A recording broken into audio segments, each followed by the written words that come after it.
From Parker Rink, it's hockey night on Aganis Way as the Terriers of Boston University get ready for the challenge of the UNH Wildcats. Bernie Corbett, Mark Linehan, glad you could join us here on ESPN+. Serves it to LeClaire. Back for Hewitt, back to LeClaire, near circle, slapper, saved by Caron, and he'll hang on with an acrobatic, sprawling save with Conmey looking at a soccer net on the weak side. Yeah. Ring, now right side, little daylight here for a shot attempt by Lovett, and a save is made there by Caron. It's starting to open a little bit both ways. Reed with him. Stevens for Wilmer. Save is made by Helston. Oh, he anticipated and moved well. He tracked that one. And now Conmey looking at jailbreak back the other way. Through the middle. Conmey gets it back. Shot saved by Caron at the other end.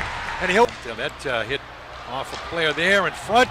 And Caron slams the door down low. Lane's hurt. To take one away from LeClaire. Peterson tried to grab it and go, but puck doesn't come out. There he goes. First mistake there for the Terriers to clear the puck out. Pad saved by Caron. Puck comes back. And the Terriers with a block there by Peterson. Peterson is shaken up a little bit. But Fitzgerald got the better of it, and now the Wildcats, LeClaire was the first man back, but now the Terriers able to quell things. Willard gives it up there for Peterson. Peterson on the jump, got Stevens. Stevens with a wrist to goal! Sam Stevens breaks through to give the Terriers the lead with 8:35 left. Great transition. All started with a little poke check by Lane Hudson there, taking away the rebound, and the Terriers just finally got that fast break action going, Bernie.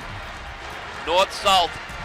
We've seen that play all night long, trying to generate somebody flying down. Watch this right here. Dylan Peterson blows by the defenseman. Stevens comes in, drags it a little bit. Just the goalie leaning just a little bit, beat him stick side low. Just did hold it long enough there. And Peterson, good physical play by Peterson. Yep, absolutely. You know, just what we want out of him. Now Peterson got to get it deep there. Those are the decisions you got to make, Mark. Yep. Right there. Puck now deflects in front of the goal. Right there, Celebrini gift wrapped on the backhand. Off an errant bounce and a fortuitous one for the Terriers to take a 2-0 lead. Well, Luke Tuck doing Luke Tuck things there, Bernie. Gets that one-on-one battle behind the net. Little backhanded pass to 71, and holy Macklin, you should probably cover him. Exactly. And finally, big one there. It started by them beating the defenseman down low. That's right. You talk Tuck about battles Tuck. the puck, steals the puck from the goaltender, realizes that Celebrini standing out in front. UNH defenseman a little lazy there on it. Bad bounce, bad break, and 71 standing right there. All relative. Bad bounce, bad break, puck luck, all for the Terriers. Timeout. Terriers trying to stay structured on the D side here with the extra attacker. LeClaire walks it. Terriers alter that pass nicely. Weber gets it and steers it ahead with the empty net. Tuck, and there's Celebrini, and he will deposit to give the Terriers a 3-0 lead with 1:57 left, third period. The Wildcats get it back here. Swatted at and cleared in by Sidarian, deep to the BU zone, under 10. Far corner, Luke Tuck. And Tuck for Zabanet. Zabanet twisting back deep. Gavin McCarthy. And it is all over here at Parker Rink. The Terriers of Boston University. Better late than never offensively. Yep. They get 2 within 39. They add an empty net goal, and they will skate away with a 3-0 victory over the UNH Wildcats.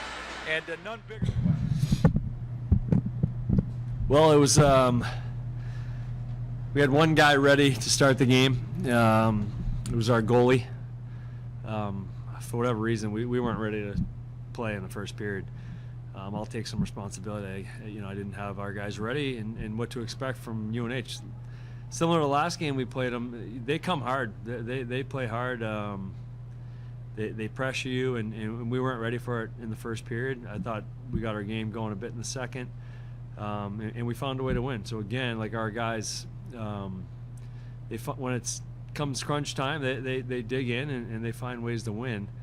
But I'd like to see us start better for sure. But at the end of the day, Caron in the first period kept us in the game to give us a chance to come back. So, he was obviously the guy tonight. What were the biggest adjustments you saw in the second and third that time found? Well, I think part of it was just like starting to win some battles, start pressuring them a little bit, start playing harder, like just little things that make a difference over the course of the game. For whatever reason, we didn't have our legs in the first period. We weren't pressuring them. We were losing too many battles. That was you just got to start playing harder, start competing harder. I think we know how they play, so we just, for whatever reason, weren't doing it in the first. So I don't really have a great answer for why. And Cron shut out, and it's just a stat, but first as a Terrier, just what does that do for his confidence in the second half of the season? Well, I think he's been he just keeps getting better and better, which is great to see. I think he has a lot of confidence right now, so hopefully this shutout gives him even more confidence. I thought our guys, dug deep in front of him as well. There was some big blocks, Cade Weber and Case McCarthy on the kill, 5-on-3, 5-minute major.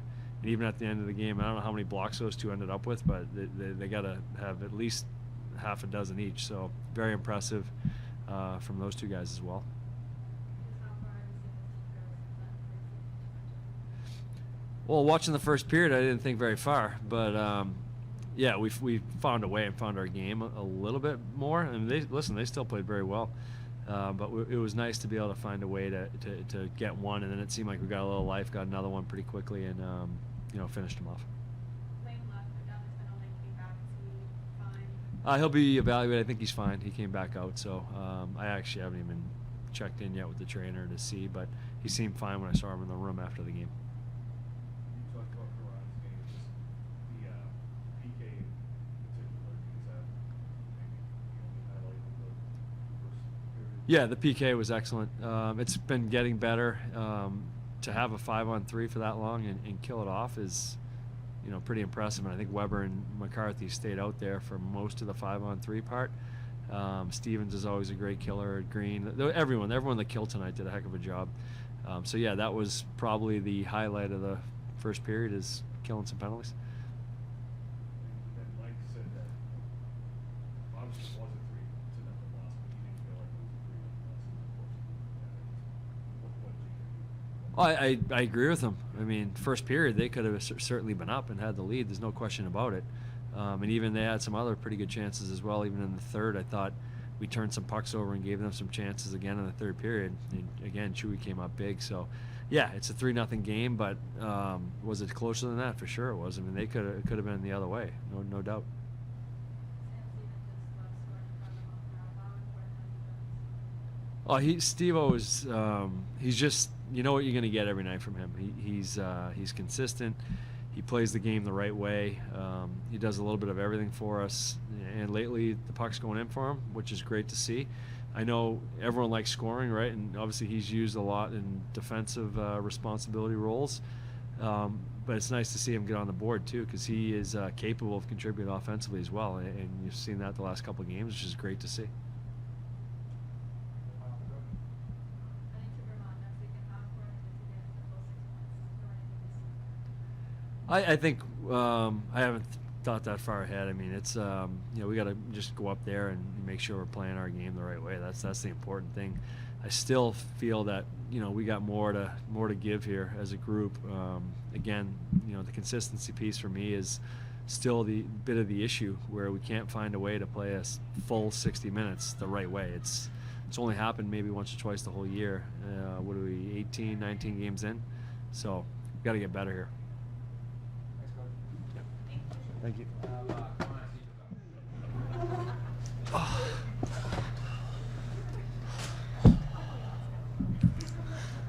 Sam Stevens on the left, Matthew Perron on the right.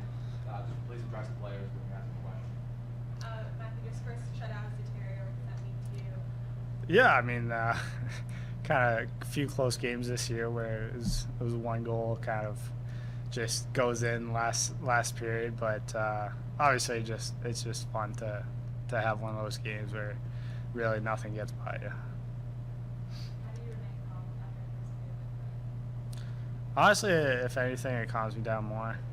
Just kind of getting that amount of shots. It's like, all right, I made all those saves. I've kind of seen a bit of everything. So now just, if I have to, I'll go do it another once or twice. So no, overall, it's almost easier going into the second period after an 18-shot game instead of a two-shot games or period. Yeah. And Sam, 3 goals in the last 4 games. What's been cooking for you down the stretch here? I think I obviously play with some really good players. PD making a great play for me today. We have a lot of good forwards, so I think in practice with my line mates, just working, getting in those spots that you'll get rewarded, and glad to see it's paying off. And then you guys played them in October, 6-4 turning point. Just was it a little extra important to get the win today, just based on that? Yeah, no doubt. I think we didn't forget the feeling of that night in October. I think they embarrassed us, to be honest. They outplayed us for 60 minutes. So I think that was a little more motivation tonight. Glad we could come out with the win. Still not perfect, though. A lot of things to address in practice and stuff as the year goes on. Have you changed anything away from the ice in your game, or is it just like No, it's a big part of kind of college season, and just you keep getting better as the season goes on. Obviously, coming in, transferring, the course load that I was taking first semester, there's a lot of factors that make it that much more difficult coming into a season. But at this point, it's very much, I'm very much comfortable. I've kind of really settled down, and I just look to get better that little bit every game, every practice. for either of you? Can you also just talk about finding that consistency for 60 minutes? What's it going to take to kind of feel like you put together a full performance? I mean, obviously I can't speak for the players as much, but personally, I feel like consistency has been a big part of my game throughout my college career, and that's kind of something I pride myself in. And as for the players, I think we just keep getting more comfortable with each other, and that just adds to kind of making more of those plays that connect instead of ends up a turnover. So we're definitely moving in the right direction as a team. Sam, you guys had 25 last night. Just how far you kind of get set up? Yeah, I mean, obviously we know it means a lot to us. 2 minutes of 5-on-3 in the first period bailed us out a number of times today. So I think that, we go up 1, we go up 2, we go up 3. The guys on the bench are all just still diving. We're still all diving at pucks. You saw Case McCarthy at the end of the game there. It's 3-0, diving at a puck. I think him and Cade Weber had about 20 block shots, just the two of them. So I think that's what makes a team great. You're just willing to sacrifice for your goalie. He bailed us out all night. Glad we could get a couple goals on the board and get the win. You spoke about the adjustment coming to a new campus. Was there also an adjustment coming from coming into a new conference when you go over this case into high schools? No, I wouldn't say that was a main thing. Obviously, it's a different conference, but you obviously play out of conference quite a bit wherever you're playing. So I have had a taste of almost, I think, every Hockey East team coming in. So that wasn't really a big thing for me. And as far as from a goalie standpoint, I was getting lots of shots at Brown, so that prepared me a lot for here, and just slightly different game plan from our perspective, but that's kind of what the message is in the room, is that we focus on ourselves, and when we play our game, good things happen. So, how do you guys stay consistent when there is that much time on the PK and then the lines kind of shuffle when policy? We prepare for this kind of stuff. I mean, we practice the PK and the power play a lot, so obviously get to go against a lot of good players on our power play, so just kind of try to stick to our structure, do whatever it takes, weather the storm. Worked out, got bailed out a bunch of times today, but I think, like I said, we have a bunch of good players, a bunch of playmakers, so I think whoever you put with whoever, good things can happen if you play the right way. Oh no, I was just gonna ask something totally unimportant. You guys still get the stickers on that conference? Yes, we do. Yeah. Okay, if there was a period where it's not. Yeah, we do. A lot of thoughts tonight. Yeah. Thanks, guys. Thanks, everyone. Awesome. Thank you. Thanks.